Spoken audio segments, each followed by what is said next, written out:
Good morning, YouTube. Back in the studio today with my guest Jan Parr, getting ready to record our next show. So, ready? I'm ready. Okay. Good morning and welcome to the Good Bytes by Chicago Foodie Sisters radio show and podcast. This food-focused show highlights the people that bring delicious food to us, some of the food happenings in Northwest Indiana and beyond, and the ways that food brings us together. I'm Carrie Steinweg and I'm your host. I'm co-founder of the Chicago Foodie Sisters food blog and author of Unique Eats and Eateries of Indiana from Reedy Press. My next book, Unique Eats and Eateries of Illinois, will be published in October. This show is brought to you by Albano's in Valparaiso. Thank you to Pasta Daddy Nick Albano for his support. Our intro music is provided by the talented Vernell Scott. And thanks to podcast production assistant Eli Geyer for uploading the shows to podcast platforms so that you can listen in whenever you'd like. This show airs Mondays at 8 a.m. with a rebroadcast on Saturdays at 2 p.m. on WVLP 103.1 FM with a live stream at wvlp.org. You'll also find this show on several podcast platforms, including Apple Podcasts and Spotify. And you can view video of this interview on Chicago Foodie Sisters YouTube channel and Good Bytes by Chicago Foodie Sisters Facebook page. So before I chat with today's guest, Jan Parr, I wanted to share some of my recent Good Bytes. Feel free to join the conversation. Okay. If you have anything to add to anything I'm mentioning here. So first I wanted to talk about Valparaiso Market, which I manage on Tuesdays and Saturdays from June through October. We're back into market season and I've been trying out a lot of good food at the market. We've had all the fresh produce, which has been so nice. I'm cooking with a lot of those fresh ingredients at home. Asparagus. Yeah, I've got asparagus, strawberries, fresh herbs, Nice. potatoes, greens, yeah, all kinds of good fresh goodies. We had peaches on Saturday, so have been enjoying all that fresh food. But one thing that I've had so far this season that I loved, we have a vendor called Pico de Gallo.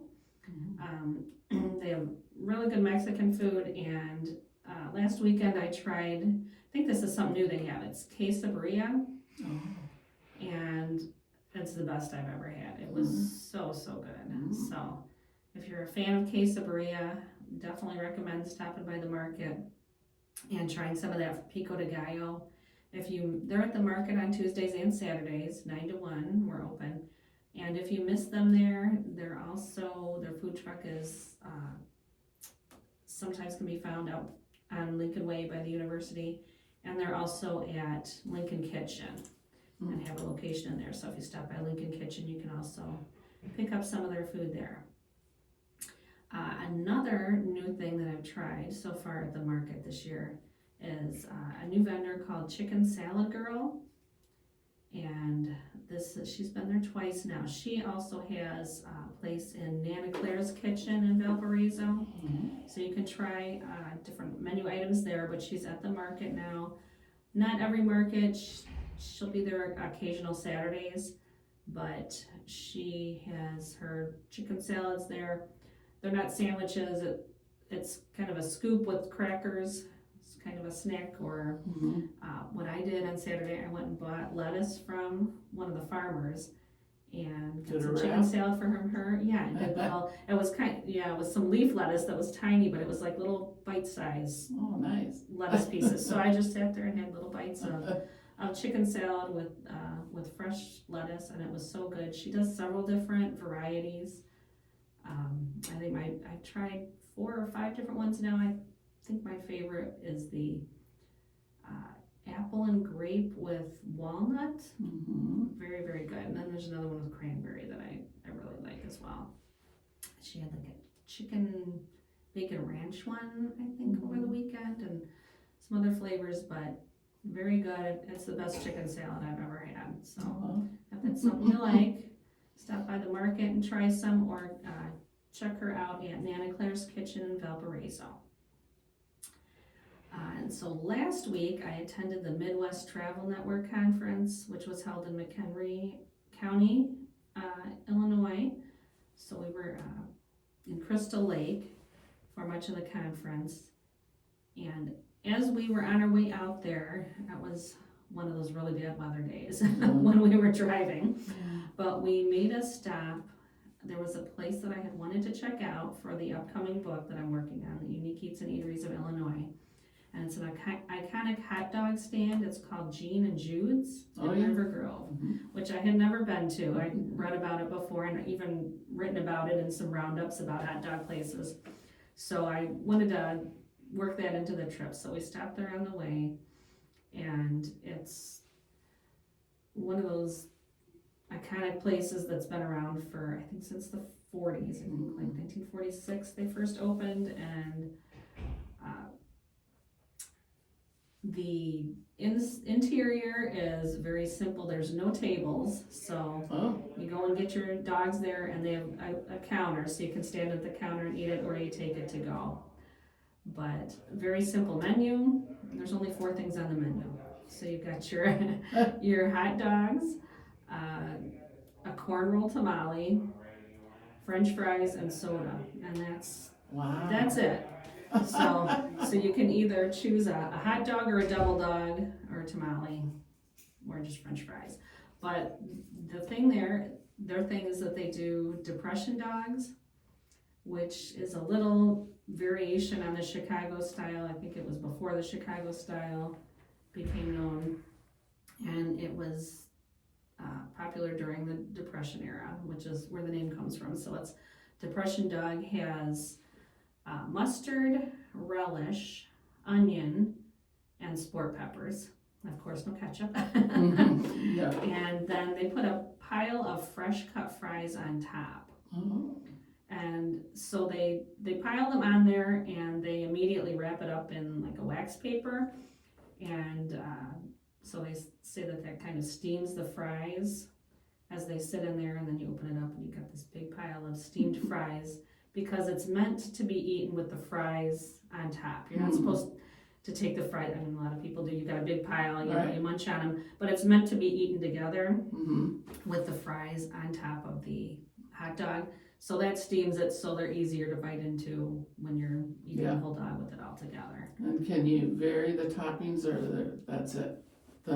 Like, can you say no onion, or? Oh, yeah, you can customize it that way, but those are your selections. Those are the toppings, and that's it. You can't add all the things you'd get on a traditional Chicago style, so it's a little different. And it's a plain bun. It's not poppy seed, it's Rosen's, I believe, and then Vienna beef for their dogs. And the dogs are like skinnier than a traditional one. So a lot of people get a double dog, just so that it's meatier. But picnic tables outside, or no? I don't remember seeing them. It's crappy weather. So it was so, we were like dodging and covering our heads, getting soaked. So I wasn't really looking around for that. And of course, nobody would have been sitting out there if there were any. Probably are on the edge of the parking lot, but I don't remember seeing them. Is it a drive-through?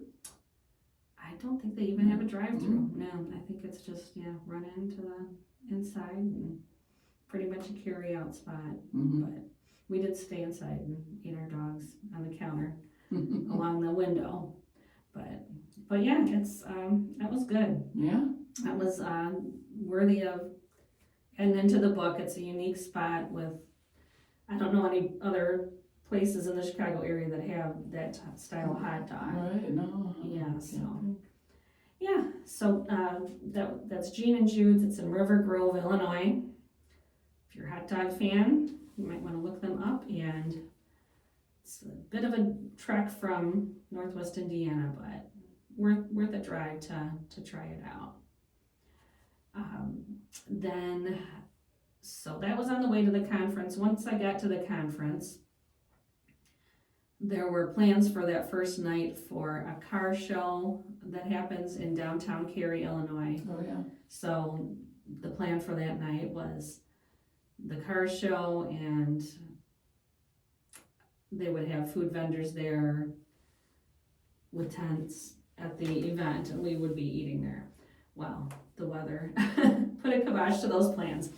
So instead of the car show, and even if it had cleared up a little bit, those car collectors and car buffs, it has to be like perfect weather a lot of times. So I don't know that there would have been a whole lot to see even if the weather had cleared up. So what they did as an alternate, they pivoted. The band that was going to be playing at the car show, they brought it to the hotel. We set up in the ballroom. They had the live entertainment there, and they brought in pizza. And so I think they're something like 32 different states the attendees were coming from. So there were quite a few from the Chicago area, but people as far as, I don't know, there was Kansas, Texas, Florida, people from all over. So a lot of them their first time to Chicago. And for anybody outside Chicago with pizza, they automatically think deep dish, right? Right. Which really, Chicagoans, it's really the thin style is what we eat all the time. The deep dish is more a special occasion or once in a while thing. When you want lasagna. Yeah. Yeah, you couldn't eat that every time. It's so rich and high calorie and just kind of sits in your gut after you eat it, but it's tasty. It's nice to have once in a while. Yep. So for the pizza that night, we got deep dish. It was a place I thought I hadn't heard of before, but then somebody mentioned that Dave Portnoy, is that how you say his name, from Barstool Sports had been there. And he does these online pizza reviews. So once somebody mentioned that, I thought back and I was like, yeah, I remember seeing his video. I pulled it up and I was like, yeah, I had seen the video before. So it was called Uncle Jerry's Pizzeria, and it was a pretty new one. It opened, I think, during the pandemic or just in that time frame, like 21, I believe.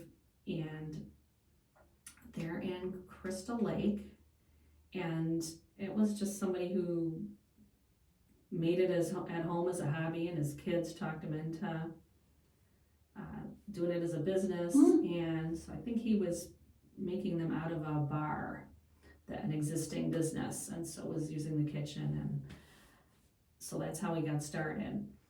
And very, very good pizza. It's deep dish, but it's, I don't know, it's kind of like half a dish, half a deep dish. It's not the real high filled. It's kind of about half of that level. So it's got the crust like a deep dish would, but not but not quite as much on the filling. It's a little thinner, but very good. A really good sauce. I tried a cheese one and a pepperoni one, and they had some specialty ones there as well.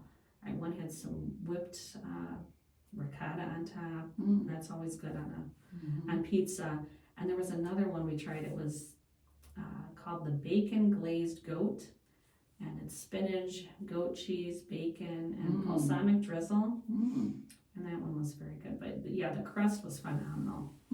So yeah, I see why Dave Portnoy, he's pretty hard to, like, if you get an 8, that's a good score, and he gave them an 8.3. Oh wow! And his style is like the New Haven style. So anything that's not New Haven style, he's usually just kind of doesn't give it a high rating. So that was a big deal that they got an 8.3 for a deep dish. So, but yeah, Uncle Jerry's Pizza, Crystal Lake, really enjoyed that.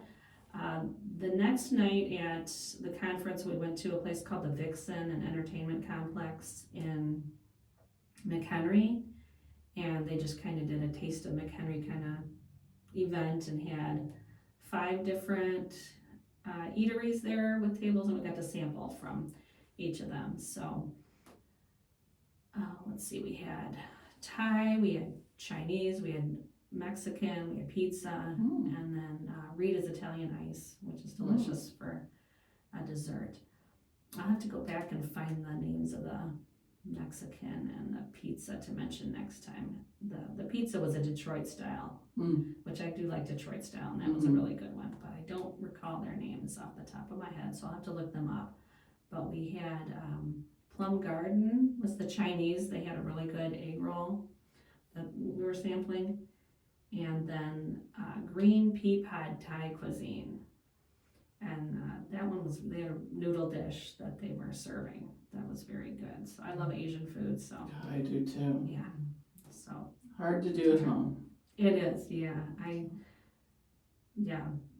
do, for my kids, they like when you go to like a Japanese steakhouse with the hibachi and the soups that you get are, I mean, it's simple. It's like right, just a few noodles in there and some chives and broth, but my kids love that. So I get like Soma noodles that I order off Amazon, and I make that a lot. Where I'll just make that soup, and I add more noodles than they do at the restaurants. They like the noodles, so I bulk up on the noodles, but I like to make that at home. Sometimes I'll make a noodle dish or a stir fry, but yeah, it never measures up to right.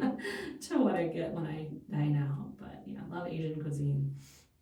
Then the next night we were at the Starline factory in Harvard, and it's an old factory building, gigantic building that they've repurposed and has a lot of different uses.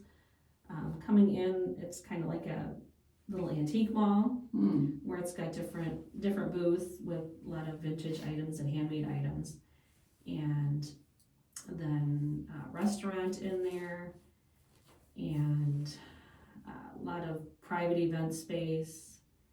And they also have at one end a greenhouse. It's amazing. It's an old, it's in this old factory, and it's all enclosed, but it's all windows, so it's, so much sunlight, and but it kind of looks like a boiler room or something, where it's got pipes all over, and it's got all this greenery wrapped around these pipes, and it's beautiful. So yeah, had fun walking through there. And do they grow like lettuces and little crops, or? I didn't notice. I mean, it's more just plants. Yeah. So just viney kind of stuff, and just really pretty. A good event location, I imagine. Yeah, they do a lot of weddings there. Yeah. So I mean, that's a great photo spot in there with all the greenery. Your hair might get a little frizzy, but. Yeah. But yeah, beautiful spot for where they do a lot of weddings. So yeah. Cool. Yeah, good place to keep in mind if you're up there. But I love seeing the building be reused in that way, like they've done with Journeyman over here. Yeah. And had this big campus that, it's sat empty for a long time. Right. And we're able to reuse it and make it into a beautiful space. So the Starline factory in Harvard, they've done something similar. And so that night we had a Mexican buffet, some really good food, and then they had samplings, spirits and beer samplings from some local businesses, and I loved that Scorched Earth Brewing, which is in Algonquin, I believe. They had a Cubs themed beer. I'm a big Cubs fan, so I was so excited to see that. They had the can, and the beer was called Hey Chicago, What Do You Say? Which are some of the lyrics from the Go Cubs Go song. Right. So and so that was a really good lager. I enjoyed that one. But great spot, and they have a restaurant that's open to the public, and they had an Irish band playing while we were there that night. So really cool space.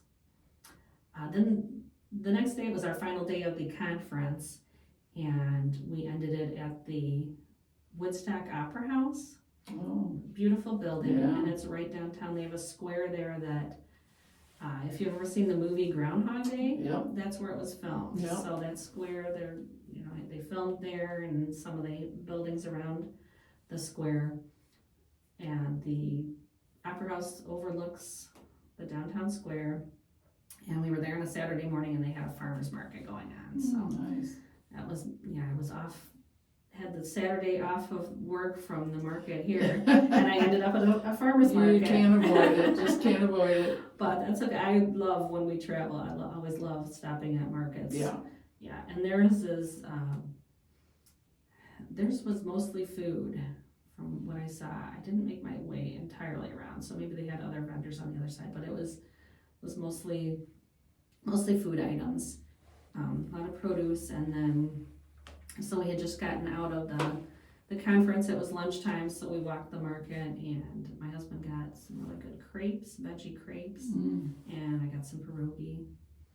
And so we had that as we walked around, and yeah, lovely little downtown.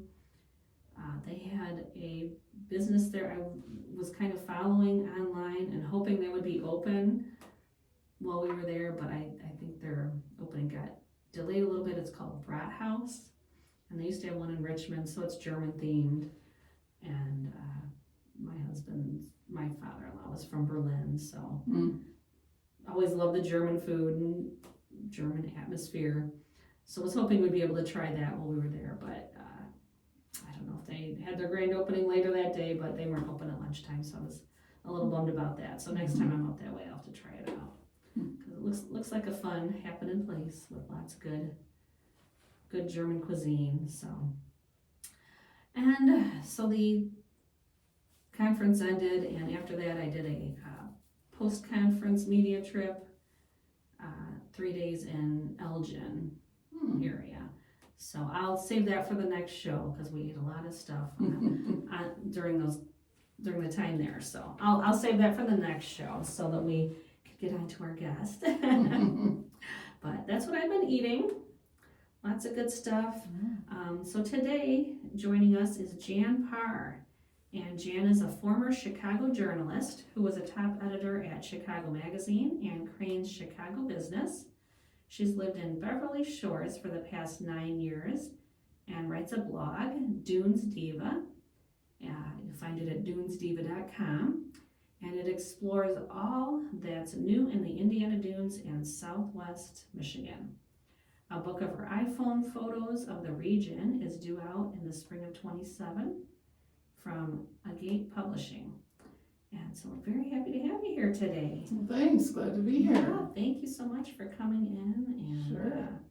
Excited to talk about the area and food in the area. So where are you from originally?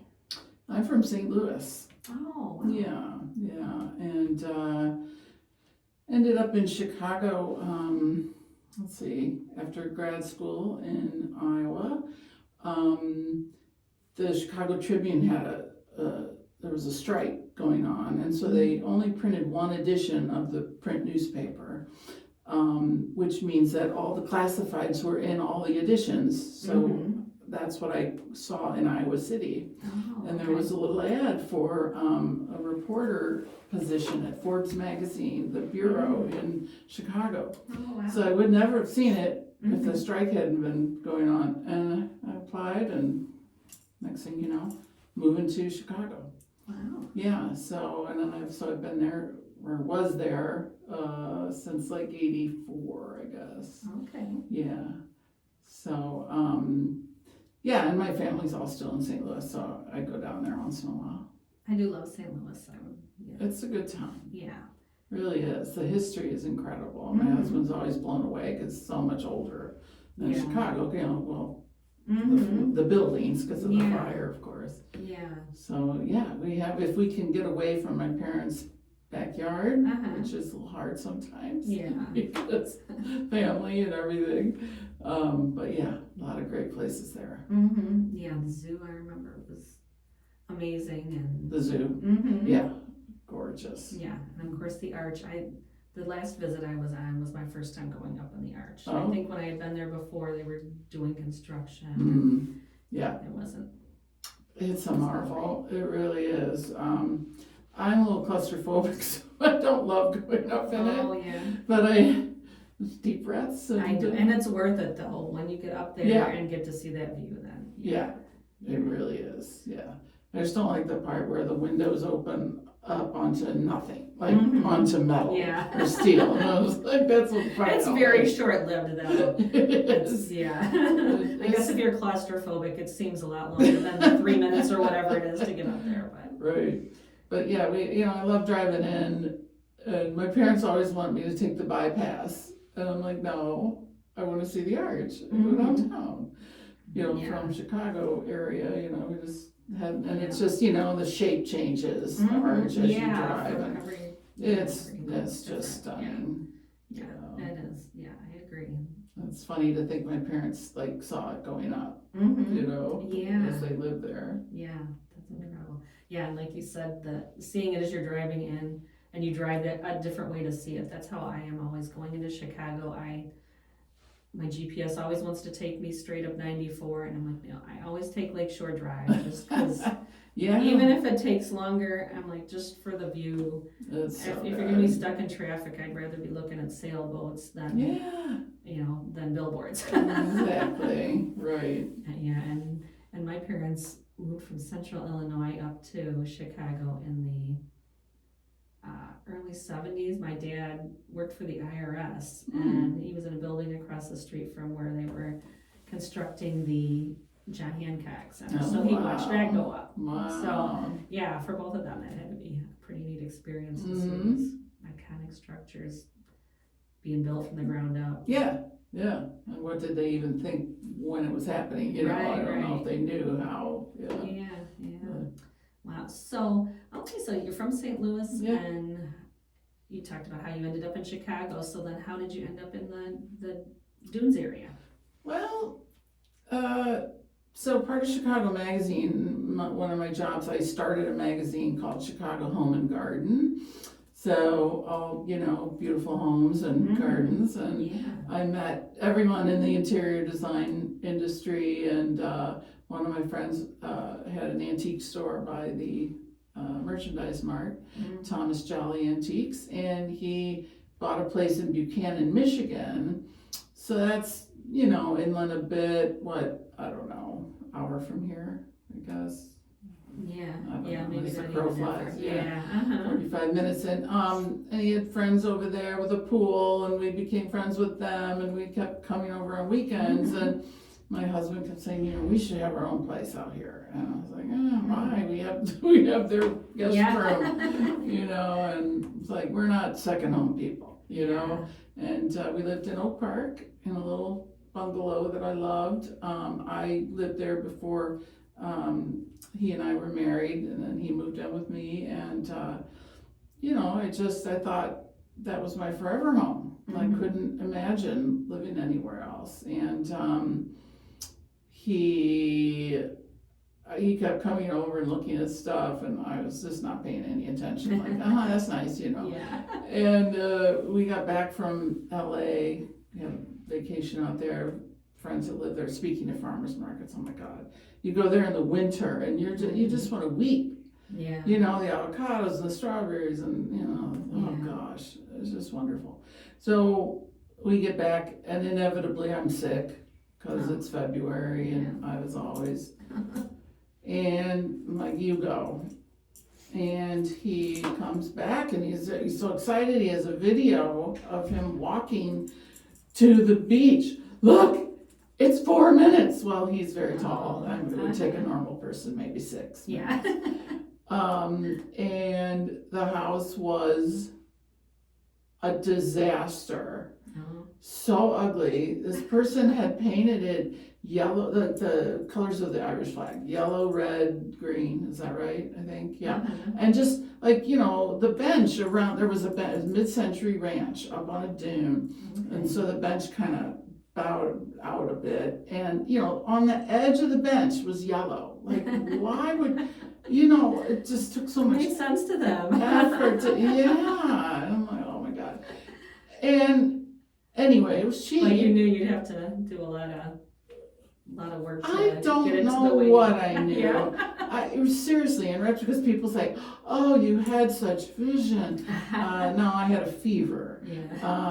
And somehow I agreed to this, and I really don't know why. Seriously, because when I look at pictures now, I'm like, oh my God. And people said to us, oh, we didn't think anybody would ever buy that house. It's not very nice, but okay. But it truly is lovely now. My husband's he retired and did a bunch of work on it. But so we lived part-time for 2 years. We'd come back and forth, and then I'm like, you know what?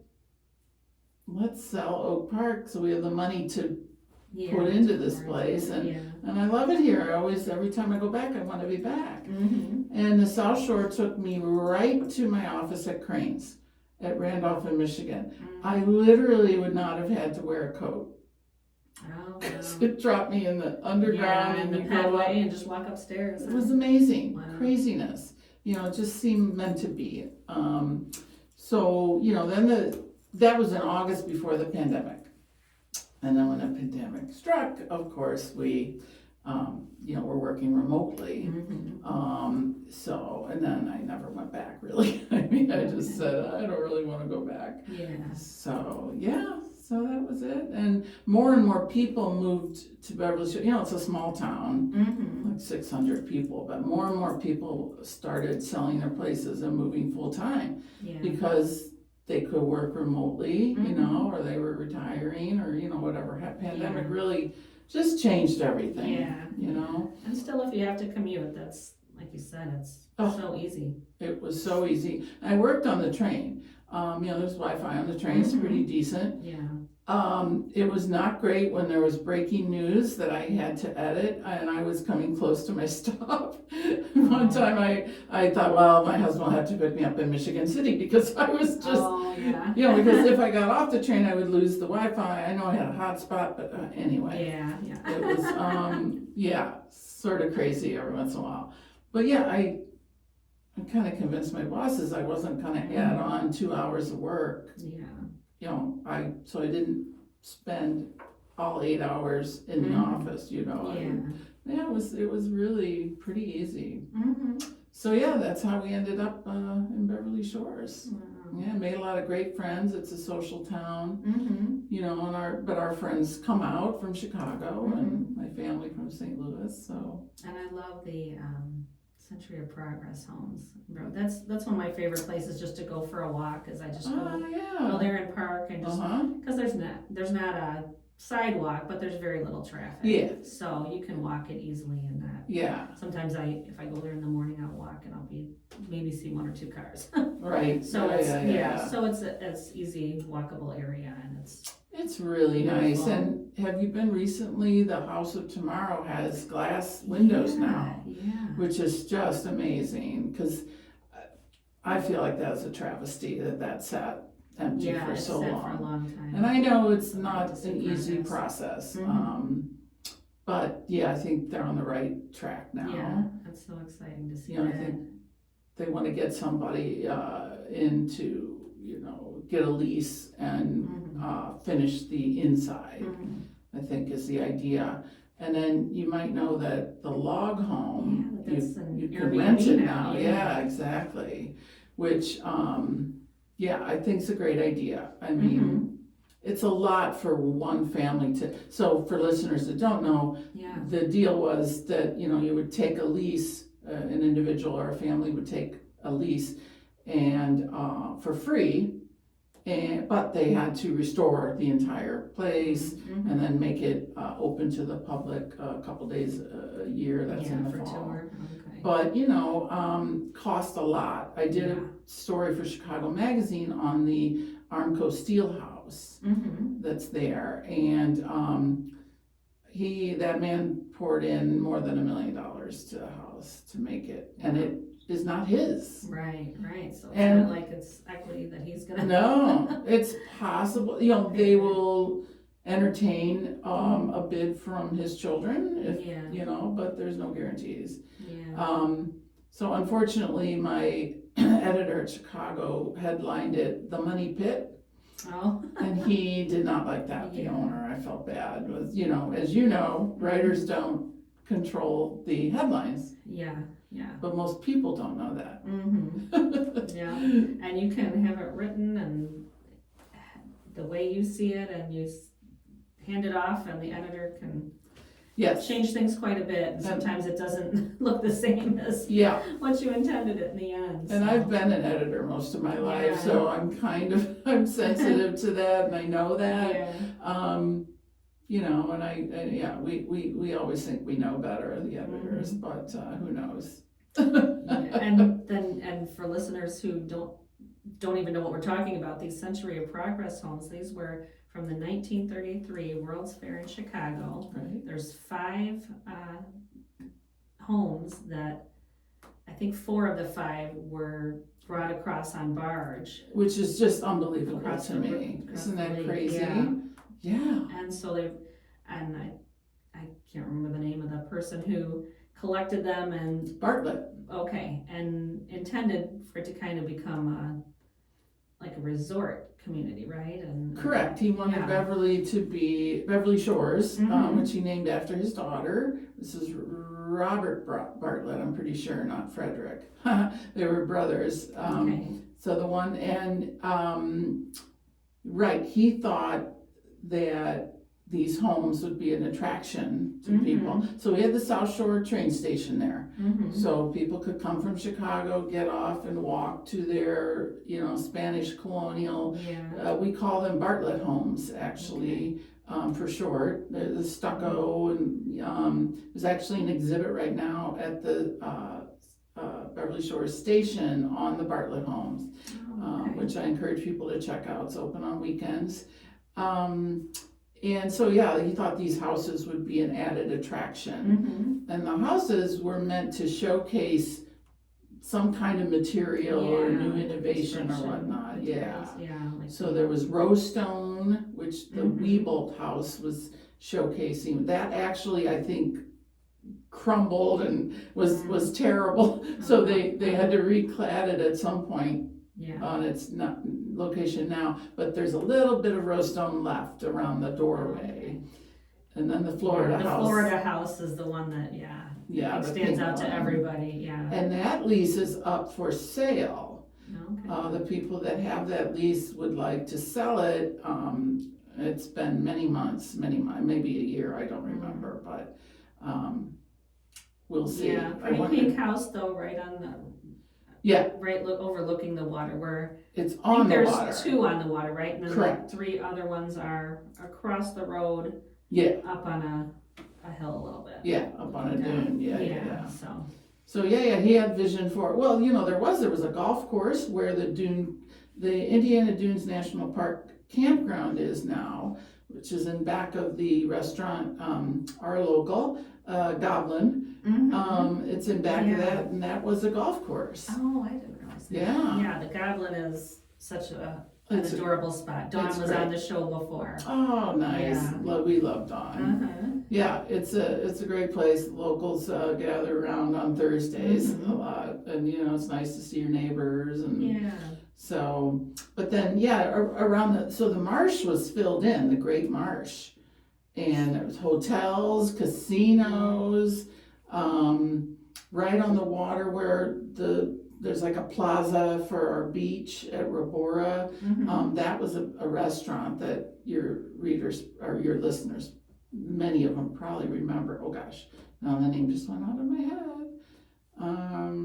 I'll think of it, but. Yeah, it's so great though that they preserve those homes, and it's. Most of them, not all of them, but, oh, you mean the ones, the Century of Progress? Yeah, those Yes. 5 there, and it's a historic district, so you Yeah. can. And there is going to, because it's a national lakeshore now, where you're, National Park. the national park, and there's a national park pass, that if you're gonna go there and spend time at the beaches or anything that you need, but right by the Century of Progress homes, there is limited 15-minute parking. So if you wanna stop and park and just get out and take a quick walk, that's something you can do without needing that pass. Yeah, and it's great for sunset too. Yeah. The sunset's just gorgeous right there, and off season, there's no problem getting a space. Yeah, you live in such a beautiful area. Oh yeah, I feel lucky. Yeah. Well, let's go on and talk about Dunes Diva. Sure. So tell us, this is a blog that you started how many years ago? Yeah, just over a year. Oh, so okay. Maybe 14 months or so. So there you 15, yeah. And I had started a Facebook page, a private Facebook group for Beverly Shores residents. Okay. We had a kind of clunky, there is a community organization, and they had kind of a clunky website with forums and things. And I thought, this will be easier for people to share info. And people just kept asking me, Jan, what's new? What's that? What's this? What's that restaurant you were talking about? What's that shop? And, the go-to person for. Yeah, well, I've done this almost my whole life. Now, in different ways, but a lot of my career was in what they call service journalism. So, where to go, what to do, where to eat. You're just a researcher. Yeah. I sort of can't help it. And I love sharing information. Don't tell me you're going somewhere, because then you'll get an email from me with, 8 recommendations. Yeah, and then I get mad if you don't tell me, which ones you went to or what you thought. So yeah, I said, maybe I'll do this. And, cause I had retired, fully. And, I had gone to part-time for a while at Cranes, but so here I was, and I thought, okay. And it, my husband says he came up with the name. I can't remember. Okay. And I call him Mr. Diva, and he doesn't like that, but, people get a kick out of it. And he really encouraged me to, register the name. And then I started looking at WordPress and figuring out how to do a website. And, next thing you know, they spit out something a couple days later for me for $500, because I got too frustrated after about a week. I couldn't do it. And, and friends, well-meaning friends, were looking at it, but WordPress has changed so much, over the years. So here I was, and it looked so good. They took some of my photos and things, and I was like, oh, wow, and I do think, visuals count somehow. I don't know. It really made me just think, oh, this could be a real thing, even though I knew I had tons of content. Right. So people said, well, how are you gonna, what are you gonna do after, the first week or the first month? And I'm like, are you kidding me? Yeah. There's so much. And I prioritize new things. So a new place that opens, or, a popular place that closed. I don't tell people about that. But, so that's my priority. But then I have a list of evergreens and, profile stories and things that It's never ending. Never ending. And I haven't even gotten to those in a year, or more than a year. And I post about once a week. Okay. That's a schedule that works for me right now. And then people who are following, do you still have this Facebook page, or people find stuff in between those posts? Yes. So you can follow me on Facebook or Instagram, and I share things. I share, chef changes, or, closings, openings of smaller places that I can't get to yet. So I would, but I'm, the website, blog, allows people who aren't on social media. I mean, I think we forget that there are people, lots of people who aren't on social media. I don't know where they get their info, because I'm constantly telling my husband about specials at local restaurants and things he would never know. Or, this place's electricity went out and they're closed. And they don't have a phone, a lot of these places.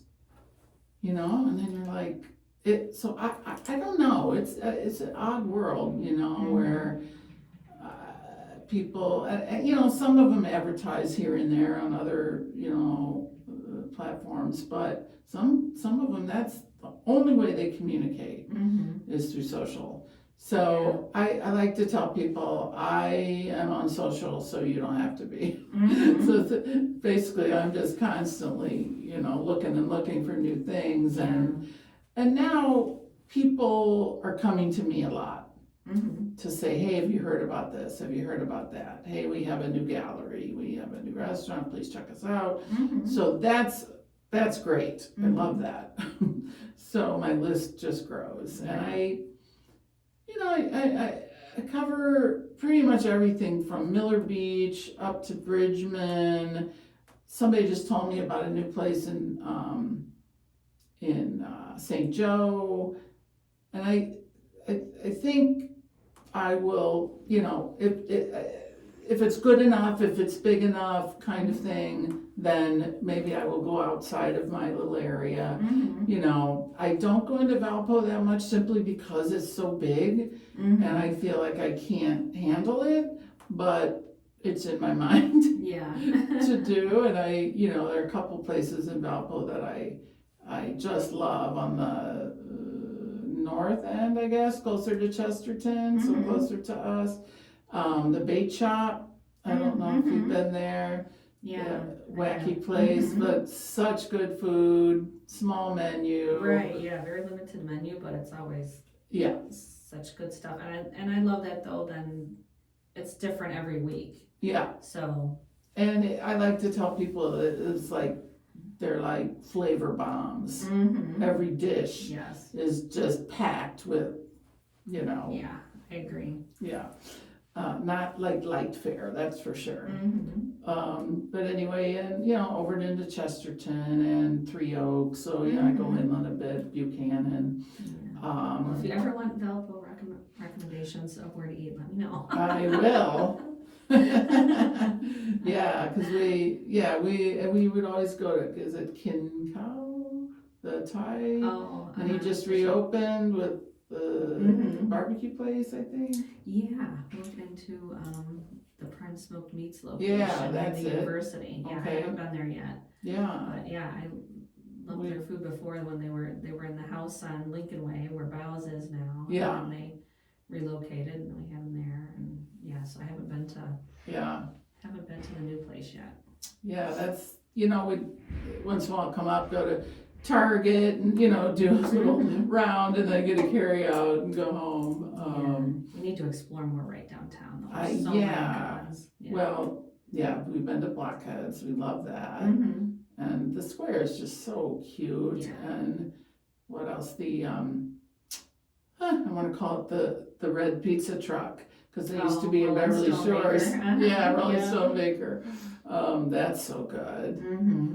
And somebody I follow on Instagram, he goes there all the time, and I'm always looking at the food like, oh my God, I got to get over there. And it's not just pizza; they do good specials too. too. The specials are the things that a couple times I've gotten, they have scallops that were oh my gosh, they look fantastic, and ravioli and their drinks are good. So cocktails, but to really do it right, it's kind of opening a whole new chapter. Maybe I need to get a correspondent. Possibly. A stringer.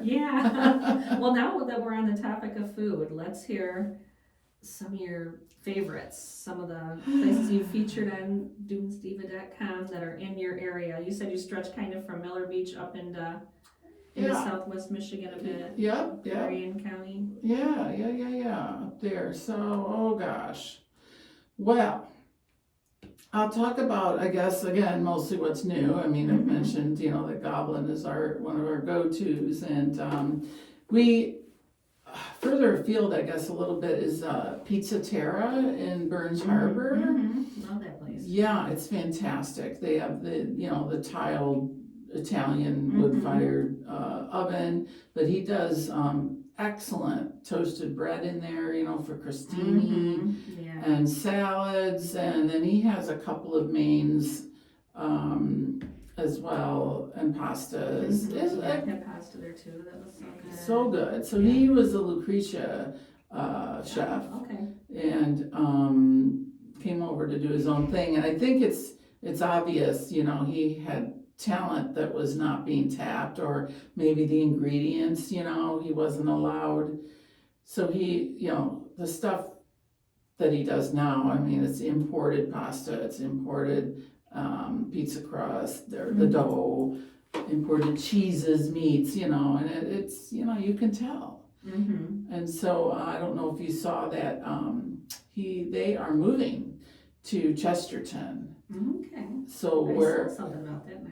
Yeah. Wasn't sure if they had moved yet, but No, that's not. in the fall. Okay. So it's El Salto's old place, so by, it's off of,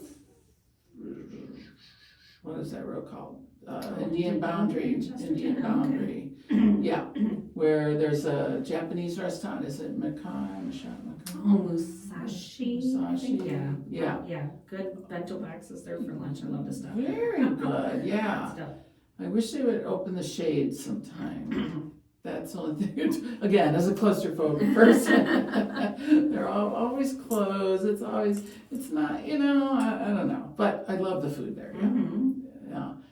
So yeah, they're moving there and it'll be at least double the size.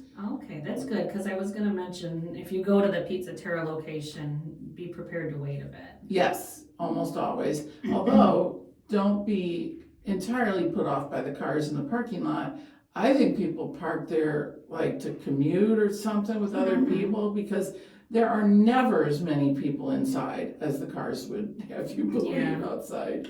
And it's a crazy looking location, right? Looks like an old gas station or something, yeah. But you're definitely gonna be happy once you're in there. But well, that's good to hear that they're gonna have more space. More space, they're gonna have a bar, Okay. which I love, because that way if you're waiting, Right. you've got something to do, and an outdoor area, big patio. Oh, good. Yeah, I'm thrilled That's about it. exciting. So, I mean, we'll see, it's not easy to ramp up like that, but people seem to like him and the manager. The staff, hasn't turned over in the time I've, been going there, so that's a good sign. Right? So, yeah, okay, so I'll make How about Michigan? Give me one in Michigan that you really like. in Michigan, well, one of my favorites, I think, is Historian. I've not been there. That is in Sawyer, Okay. and was it called Peasant's Pantry or something? It was like a bakery, and then for a while they did one thing in the day and one thing at night. I think I know the location. It's because Sawyer is just the Greenbush Brewery, is that right? Right, which And is then across closed. is it? Oh, yeah. Big breweries news. A lot of breweries are closing. It's just the craft beer It's industry is just kind of. Yeah, it's true. Although I think there was something more going on there, but I Okay. don't know what it was. Okay. And then a former owner showed up last week and sent emails to Mug Club members. It was some kind of you had to bring your mug in, and said we're opening on Wednesday and Saturday. Come in, say hi. What? So I'm trying to. Diva's trying to get to the bottom of it. Yeah, And across investigate. the street, I know there's the garden center, and then there's a couple businesses there, and I think the last time I was over was Fitzgerald's, I think it was called. Oh. So it's been a long time. Yeah, no, that's not And there. No, okay. And sorry, maybe Historian is not Sawyer, but I get a little bit turned But the around. Historian is Yeah. a good spot. Tell me what you like there. Well, I like that they do, especially in winter. I'm not sure if they do it all year round, but they'll do, a theme night. So they'll do Thai or maybe not even a night, but they'll do a weekend of Thai or Mexican or something like that. Everything is just very fresh. The cocktails are great. It's a pretty atmosphere, kind of hip. I really like it. Okay, and I did look up. It is Sawyer. It is Sawyer. Okay, Yeah, good. Thank you. So I will have to make my Yeah, way it's- there. I haven't been to Sawyer area. Just in a long off Red time. Arrow. Yeah. Okay. And then the other place I really like that opened maybe 4 years ago is in an old Shell gas station, and it's called Out There. And it's just a wine, they call it a wine bar, but they have cocktails and beer as well. And small food, nothing big, Yeah. but in winter they'll do pot pies from Bang Bang in Chicago. Oh, yeah. It's really good. Where is this located? Out There is in, I think, Sawyer as well. Oh, okay. I've heard a friend talk about that place before. Yeah, they got a pretty patio. Okay. They have great music going, they have turntables, they'll do some live music, you know, either on the patio or inside in the winter. What else? You mentioned old gas station. It made me think. I met somebody last week, and he said, "Oh, he has like a whole idea if he could get the property where Pumps on 12 Oh, is." yeah. He said, "I'd love to open there," and he was telling me all these ideas, and I was like, "Oh gosh, that would be so amazing," because that place has been empty for what, 20 years? I don't know. It's Yeah, been a before I long got time. here. Yeah, I remember going there when it was open as a kid or a teenager. Well, but you know, it's owned by the other pizza truck that was in our town, oh, okay, Jim Chaddock, who has South Shore Oven Works, okay, the orange pizza truck. okay. And he preps everything in the basement. I think that was his family's restaurant. Oh, I could be okay. wrong, but, and so, yeah, that's where he preps everything. And, It's just such a shame that could be such a yeah, exactly. popular, I mean, and there's nothing really right around it, is there? No, It's there kinda- isn't. Yeah, and it's Well, such and a well-traveled road, it's just, yeah, could do so much there. There's another place, just right by there across the street that is, is there? available for lease or sale or Oh, whatever, okay. liquor license, built-in kitchen. Cause the Kin Cow? cow guy had thought about moving there. Oh, okay. I was so excited, I can't tell you. I'm like, oh my God. I even found him the contractor to work with Really? because I'm like, I'll do anything to help you do this. Yeah. But, One place I really love in Southwest Michigan, it's very old school, traditional, but I love Toasties in Stevensville. oh, yeah. It's just such a classic Supper summer clubby. club vibe, yeah. Yeah. And they do these gals and grapes dinners once a month. Oh, yeah. And so I've gone up a couple times with friends. Oh. And they do them, don't know if they're on Thursdays. I The believe garden Thursdays looks once a- beautiful. Yeah, and some of the events they do in the garden, but they always have these gals and grapes, like a prefix menu, like 3 courses with wine pairings. And it's all ladies, and it's such a good time. But Nice. that's one of my favorites in Southwest Michigan. Yeah. So Yeah, I was just talking to somebody who had been to Terrace Room, and that's at the Harbor Grand Hotel, you know, right on the water in New Buffalo. Okay. And it's true, I mean, it's pricey, but they never miss in terms of service and food and atmosphere. It's just always good. They're professionals. Yeah. And you know, and some of the old school places like Toasty, you know, they have employees that have been around forever and they run like clockwork and they're great too, right? But a lot of the other places in between, I mean, it's just shocking, you know, they're just closed all of a sudden. Or, Yeah, there's a lot of turnover in places, but yeah, something like the Stray Dog and Redemax that have been there forever. Yeah. They're, yeah, they've got it down. right, yeah. But sometimes it's nice to get out and check out some of these newer places. Post Boy is one I've been wanting to try, and I haven't been there yet. So Yes. next time I get up there, I gotta check it Yeah, out. it's wildly popular. You feel a little bit like you're in Lincoln Park when you're there. It's like Yeah, it is a Chicago totally. chef, right? Yeah. they're Well, from no. Chicago. Yes, he worked there. Yes, he worked at many Okay. Chicago. You're right. But then most recently he was at Houndstooth in Benton Harbor, Okay. which is a fantastic restaurant too. Okay, I'm writing that one. Yeah, I Houndstooth. had heard of that before, but it's And it might on my be radar. Harris. I don't know. I feel like I like Houndstooth better than Post Boy. Okay. I think it's a little more approachable. Post Boy.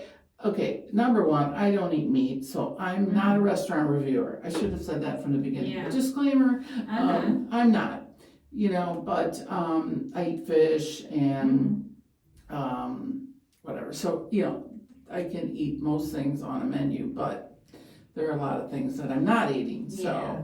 but there's Post Boy it's postmodern cuisine. You've got rice dust and things like this. Some of the dishes can be a little precious, but there's plenty on there that's straightforward, good food. Mm-hmm. And they had a Monday prefix that was a great deal off season, and I'm not sure if they're still doing it. I wouldn't imagine they would. And they have a great patio with my favorite thing, indoor-outdoor bar, where the bar opens both ways. Love that. I don't know why. It's great. I cannot believe we're running out of time here. Oh. We're gonna have to have you back and chat some I'm more sorry, because I was talking too much. No. I love chatting with you. I loved hearing about the food, but I know there's so much more we could talk about. But thank you very much for being here today. You're Enjoyed welcome. having you. Jan Parr, Dunes Diva. Check out dunesdiva.com. Yep, sign up for my weekly e-newsletter. Okay, and check her out on Instagram and Facebook as well. Great. All right, thanks everybody. Have a